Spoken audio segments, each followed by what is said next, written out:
नेका इकाई मेंढर ने senior PDP नेता एडवोकेट मोहम्मद महरूफ खान का स्वागत किया, जो पार्टी अध्यक्ष डॉक्टर फारूक अब्दुल्ला और जावेद अहमद राणा की उपस्थिति में नेका में शामिल हुए।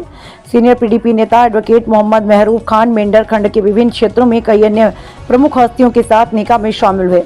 जिनमें पूर्व सरपंच एडवोकेट अकबर हुसैन, जंजुआ सेवानिवृत्त हेडमास्टर महमूद खान, जमील खान, एडवोकेट जनफर खान, पूर्व सरपंच साबान अली खान, लियाकत अली खान और कई अन्य पीडीपी कार्यकर्ता शामिल हुए। संवाददाता अमरजीत सिंह पूंछ। कुरान मुक़द्दस की आया करीमा है, कुल जाल हक व ज़हक़ल बातिल। इसका मफ़हूम कि हक हमेशा उभरता है और बातिल जो मगलूब रहता है। आज इसी आया करीमा की रोशनी में मैं मारूफ खान साहब का, जो हमारे बड़े भाई भी हैं और पीडीपी के सीनियर लीडर थे, यहाँ के एक बड़ी मशहूर मारूफ सियासी शख्सियत हैं वो, और उनको हम नेशनल कॉन्फ्रेंस में फिर से उनका खैर मकदम करते हैं। मारूफ खान साहब जो हैं बुनियादी तौर पर वो नेशनल कॉन्फ्रेंसी थे, किसी वजह से अगर उन्हें कुछ ज़ाती इख्तिलाफ की वजह या किस वजह से वो यहाँ से चले गए, तो मैं समझता हूँ कि नेशनल कॉन्फ्रेंस जो है उनकी अपनी जमात है। आज वो अपनी जमात में आए हैं। मेरी पूरी जमात ज़िला पुंछ, मैं बायसियत ज़िला सेक्रेटरी, मैं पुंछ की पूरी जो हमारी नेशनल कॉन्फ्रेंस की तंजीम है, उनकी जितनी बुनियादी इकाइयाँ हैं, मैं उनकी जानिब से जनाब मारूफ खान साहब का दिल की अमीर गहराई से मैं इस्तकबाल करता हूँ। और मैं समझता हूँ कि मारूफ खान साहब का फिर से नेशनल कॉन्फ्रेंस में शामिल होना तंजीम के लिए बाइस साद इफ्तिखार है, और इंशाअल्लाह तंजीम जो है बुनियादी सतह पर और ज़्यादा मजबूत होगी। खित्ता के पूरे ज़िला पुंछ की बिलखसूस जो हमारा पीर पंजाल है, मैं यहाँ के आवाम से अपील करूँगा कि जिस तरीके से एक बुर्दबार सियासतदान मारूफ खान साहब ने यह फैसला लिया है कि नेशनल कॉन्फ्रेंस के सिवा रियासत जम्मू कश्मीर के अंदर कोई ऐसी मजबूत जमात नहीं है जो यहाँ के आवाम की भलाई कर सके, मैं उन तमामी हजरात से मैं गुजारिश करूँगा कि दरवाजे नेशनल कॉन्फ्रेंस के खुले हैं। मैं आपका इस्तकबाल करेंगे, आप जमात में आएँ और जमात को मजबूत बनाकर इस इलाका के पसमानदा इस इलाका की पसमानदा इलाका की तमीर और तरक्की में अपना योगदान दें, और यहाँ के जो परेशान हाल लोग हैं उनकी परेशानियों का ख़ात्मा के लिए, उसकी परेशानी के अजाला के लिए नेशनल कॉन्फ्रेंस की क़यादत के हाथ मजबूत करें। इंशाअल्लाह मुस्तकबिल जो है वो नेशनल कॉन्फ्रेंस का है और इस इलाका की तमीर और तरक्की के बेहतर आसार नज़र आ रहे हैं।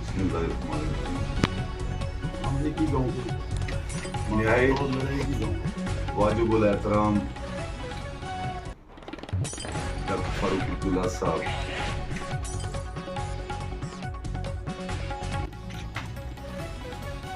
सबका एमएलए जावेद अहमद साहब,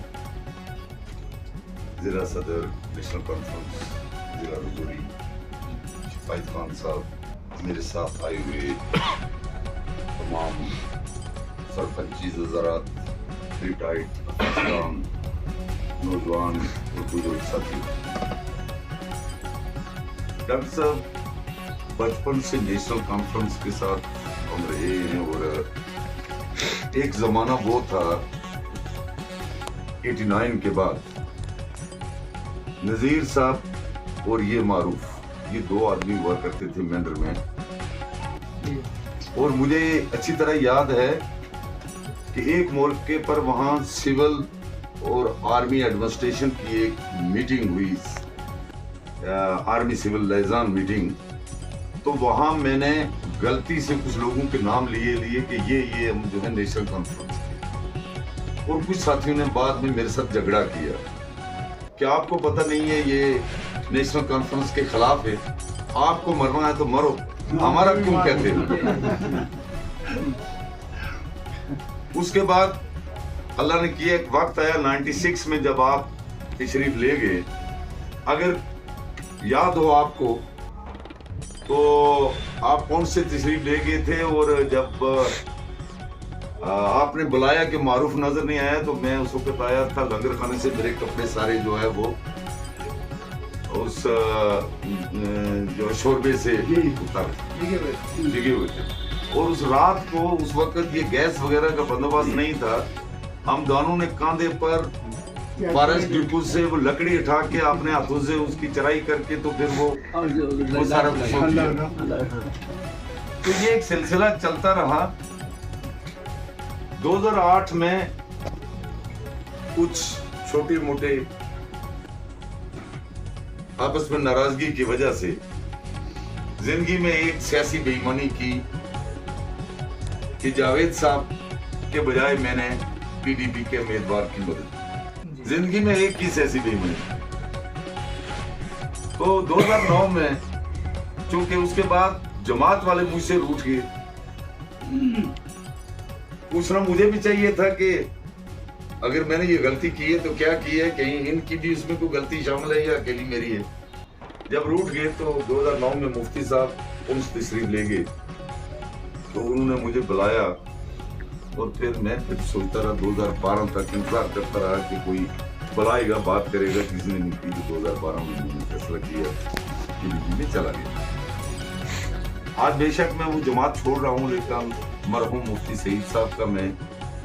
आज भी तहे दिल से शुक्रगुजार हूँ कि खुद बाखुद उन्होंने 2014 में मुझे अपना मैंडेट थमा दिया। मुकद्दर की बात है, इन्होंने ज्यादा मेहनत की, इनके साथी जो है वो उन्होंने ज्यादा मेहनत की थी तो ये जीत गए, लेकिन उस जीत की उस मेहनत में, उस जमात को बनाने में मेरा भी अमल दखल पीछे से चला आ रहा था।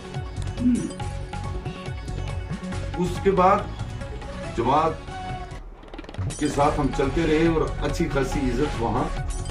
मिलती रही, आज भी ठीक था। लेकिन मौजूदा रियासत के जो हालात हैं उसमें मेरे साथियों ने अक्सर मुझे ये मशवरा दिया कि पीपल डेमोक्रेटिक पार्टी के टूट फूट जाने से, बिखर जाने से जो साजिशें हैं उसका मुकाबला ये जमात या इसकी क़यादत नहीं कर सकती। और आपकी शख्सियत आम जमात में हो या ना हो, हमारे लिए जम्मू कश्मीर में सबसे बड़ी शख्सियत है और यही शख्सियत हमारी पहचान है। और जम्मू कश्मीर की पहचान के तौर पर सिर्फ हिंदुस्तान में नहीं बल्कि पूरी दुनिया में जब फारूक अब्दुल्ला नाम आता है तो उसमें जम्मू कश्मीर का नक्शा जुड़ता है। उस एतबार से हमने ये फैसला किया कि कहीं, क्योंकि पहले टीडीपी ने मैंडेट मुझे दिया, मैंने खुद वापस किया और इस वजह से कि हमारे कहीं टकराव से वहां नेशनल बीजेपी जो है वो खतरनाक चाल चल रही थी। ऐसा ना हो कि हम दोनों आपस में लड़ें और वो बीच में हमें नुकसान दे। इस बात को लेके मैंने वो मैंडेट वापस किया और फिर साथियों ने कहा कि अगर आप नेशनल कॉन्फ्रेंस का अभी भी आपके अंदर दर्द है, हमारे अंदर भी है, मदद नेशनल कॉन्फ्रेंस की करना चाहते हैं तो फिर नेशनल कॉन्फ्रेंस की क़यादत का हाथ थामने में क्या है। इस सिलसिला में हमारे कायद उमर साहब ने कल टेलीफोनिकली भी मेरे साथ बात की और उनका एक जुमला जो है वो मुझे बहुत छू गया कि आपने जमात छोड़ी, उसमें कहीं ना कहीं कोताही हमसे रही होगी। यही लीडर का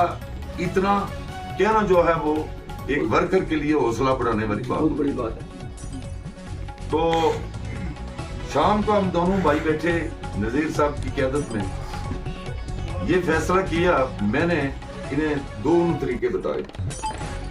कि मैं इधर ही